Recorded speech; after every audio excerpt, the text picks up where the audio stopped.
తాకట్లో ఉన్న బంగారాన్ని విడిపించి ఆ రోజున మార్కెట్ ధర కట్టి మిగిలిన డబ్బును మీకు అందిస్తుంది కొమ్మూరి గోల్డ్. యూట్యూబర్ నా అన్వేషణ మీద ఏంటి బ్రో? నాకు మంచి ఫ్రెండ్ ఆయన ప్రస్తుతానికి. అంటే చాలా మందికి బూతులు తిడుతున్నారు, వల్గారిటీ ఉంటుంది, ఫుల్ ఉంటది. కొన్ని సార్లు పేరెంట్స్ మీదకి, ఫ్యామిలీ మీదకి వెళ్తూ ఉండి మాట్లాడుతూ ఉంటాడు. ఫ్రెండ్ అని సపోర్ట్ చేస్తున్నావా?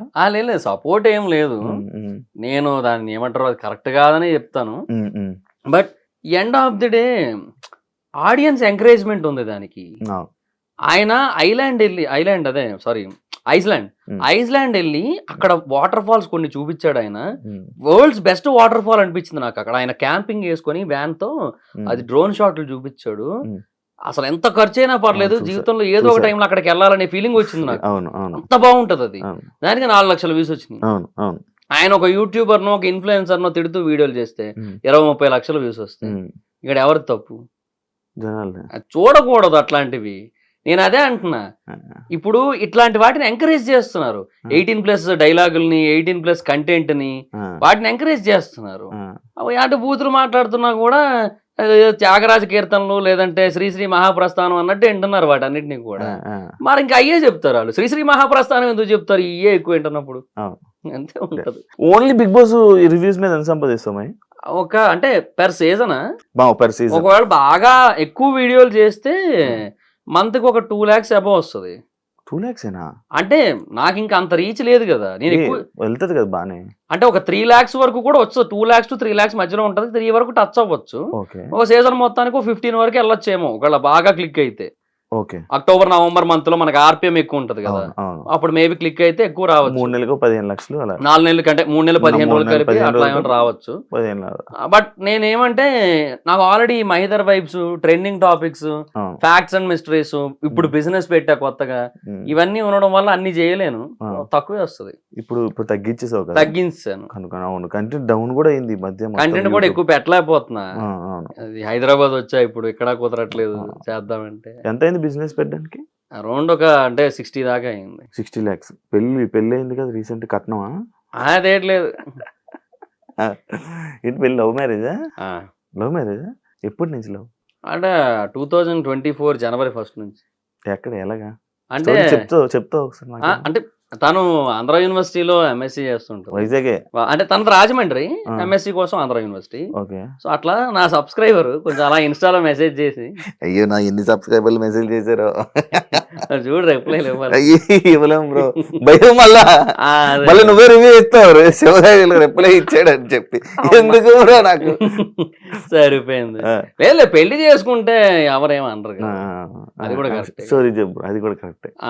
సో ఆ తర్వాత ఇంకా అట్లాగా ఇంకా కాసేపు ఒక 2-3 టైమ్స్ నార్మల్ గా మెసేజ్ చేసుకుని, ఆ తర్వాత అట్లా మాట్లాడుకుని కొంచెం తర్వాత ఒక రోజు అట్లా బీచ్ రోడ్ లో కలిసి అలా ఫ్రెండ్షిప్ అనేది బిల్డ్ అయింది. అట్లా లవ్ అయిపోయి లవ్ మ్యారేజ్ అట్లా అరేంజ్ మ్యారేజ్ అనుకున్నా నేను. నువ్వు మ్యారేజ్ అయిపోయి నేను వైజాగ్ వెళ్ళిపోయాను బ్రో అంటే. మ్యారేజ్ ముందే వెళ్ళిపోయాను నేను.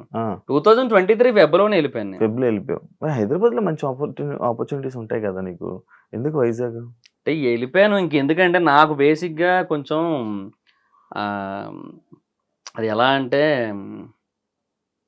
నాకు బిజినెస్ మీదే కాన్సన్ట్రేషన్ ఎక్కువ ఉంది. మొదటి నుంచి బిజినెస్, ఇప్పుడని కాదు, స్టార్టింగ్ నుంచి 2019, 18 ఆ టైం నుంచి కొంచెం బిజినెస్ అంటే బాగా ఇంట్రెస్ట్ ఉండేది. సో ఎప్పటికైనా బిజినెస్ పెట్టాలని ఉంది. కొంత ఇన్వెస్ట్మెంట్ ఎలాగో గ్యాదర్ అయింది. సో ఓకేలే అని చెప్పి ఇంకా అలా చేద్దాం అనుకున్నా. హోమ్ టౌన్ అయితే బెటర్ కదా కొంచెం అని ఒకటి. రెండోది ఏంటంటే ఇంకా మూవీ రివ్యూస్ ఎక్కడి నుంచి అయినా చేసుకోవచ్చు కదా. పైగా ఇప్పుడు 1 AM షోలు అక్కడే పడుతున్నాయి, కొంచెం అదొక అడ్వాంటేజ్ కూడా ఉంది కదా. సరే ఇంకా బెటర్లే అని చెప్పి ఇంకా అటే వెళ్ళాను. ఇంకా వైజాగ్ సొంత ఊరు కదా, అంతే. ఇక్కడికి రావట్లే అప్పుడప్పుడు వస్తున్నా అంతే, చాలా రేర్ గా. రీసెంట్ టైమ్స్ లో యూట్యూబ్ లో రివ్యూస్ అనగానే కానీ లేకపోతే ఏదైనా ఒక ట్రెండింగ్ ఉందంటే మన నాగవంశీ గారు వేసే డైలాగులు, పంచ్ డైలాగులు అండ్ రివ్యూస్ ఇచ్చే సవాళ్ళు, ఆయన పెట్టే ట్వీట్లు. నువ్వేం చెప్తావు దాని గురించి, ఆయన గురించి? అంటే ఆయన ఫ్రస్ట్రేషన్ కూడా కరెక్టే ఒక రకంగా. ఆయన ఏమంటారు, సినిమాల మీద బతుకుతూ సినిమాలను చంపేయాలనుకుంటే ఎలాగా అంటారు. అది 100% వాస్తవం కదా. కాకపోతే ఆయన సైడ్ కూడా కొన్ని మిస్టేక్స్ ఉంటాయి. ఆయన చిన్న చిన్న వాటికి రియాక్ట్ అవుతుంటారు. ఎవరో ఇప్పుడు ఒక యూట్యూబర్ ఏదో ఒక దగ్గర ఏదో ఒక చిన్న కంపారిజన్ ఏదో చేస్తే దాని గురించి ఈయన ఇంకెక్కడో రౌండ్ టేబుల్ కాన్ఫరెన్స్ పెడుతున్న టైంలో ఈయన వెళ్ళి దాని గురించి మాట్లాడి అన్నెసెసరీ అంటున్నా నేను. సో ఇవన్నీ కూడా అంటే ప్రొడ్యూసర్స్ అనే పర్సన్ ఎప్పుడు కూడా నా దృష్టిలో చాలా స్ట్రాంగ్ పిల్లర్ ఫర్ సినిమా. అంటే ఇప్పుడు ఎవరైతే హీరోస్ ఉన్నారో ఒక 50 మంది హీరోలు ఉన్నారు మన దగ్గర, ఇంకా ఎక్కువే ఉంటారు కూడా. వీళ్ళెవ్వరూ లేకపోయినా ఒక సాలిడ్ ప్రొడ్యూసర్ ఉంటే నిన్ను పెట్టైనా సినిమా తీసేయచ్చు. అవునా? మేబీ అదే కంటెంట్ బాగుంటే వస్తారు అనడానికి ఇప్పుడు బోల్డ్ ఎగ్జాంపుల్స్ మన కళ్ళ ముందే ఉన్నాయి. యానిమేషన్ సినిమా తీసుకుంటాడు అబ్బా పోనీ, ఏది కాదంటే మహావతార్ నరసింహలాగా. ప్రొడ్యూసర్ ఉండాలి, ప్రొడ్యూసర్ అనేటోడు ఉండాలి. ప్రొడ్యూసర్ అనేటోడు ఎప్పుడు కూడా వెళ్ళిపోకూడదు. సో హీరోలు ఉంటే అది క్రేజు అదంతా వేరు, బట్ ప్రొడ్యూసర్ చాలా ఇంపార్టెంట్. అలాంటి ఒక ఇంపార్టెంట్ పిల్లరు నాకు ఏదో ఆ మూల చిన్న బూజు పట్టింది, నేను దాని గురించే పట్టించుకుంటా, ఇంకా మిగతా పిల్లలు అందరి కోసం పట్టించుకోరంటే ఎట్లా? ప్రొడ్యూసర్స్ ఎప్పుడు కూడా అసలు అంత ఇంటరాక్ట్ కాకూడదు. బార్బలనే కాదు, ఎవరితోని ఇంటరాక్ట్ కాకూడదు, ఎవరిని ఏమంటారు ఓవర్ గా క్రిటిసైజ్ చేయకూడదు, ఓవర్ గా పాజిటివ్ గా చెప్పినప్పుడు ఓవర్ గా పొంగిపోకూడదు. నిన్న ఈటీవీ నిన్న మొన్న అనుకుంటా ఈటీవీ విన్ పేజ్ ఉంటది కదా ట్విట్టర్ లో, వాళ్ళు బార్బల్ ఇది బాగుందని చెప్పాడని చెప్పి can we say that Little Hearts is a verbal certified film అనొచ్చా అని చెప్పి ఏదో పెట్టాడు అనమాట. ఇప్పుడు బార్బల్ కి సీతారామన్ నచ్చలేదు, ఇప్పుడు ఈటీవీ విన్నాడు Sitaramam is a worst movie అని చెప్పి ఒక ట్వీట్ వేయగలడా?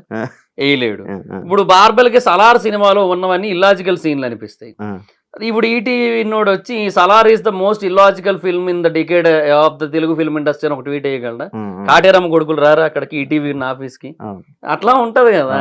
సో అదే అంటున్నా, ఎప్పుడు కూడా యూ డోంట్ నీడ్ టు అంటే ఏమంటారు, ఒక పర్సన్ ఒపీనియన్ ని సీరియస్ గా తీసుకోవాల్సిన అవసరం లేదు. టూ మచ్ పాజిటివ్ అయినా టూ మచ్ నెగిటివ్ అయినా అంత సీరియస్ అన్నెసెసరీ.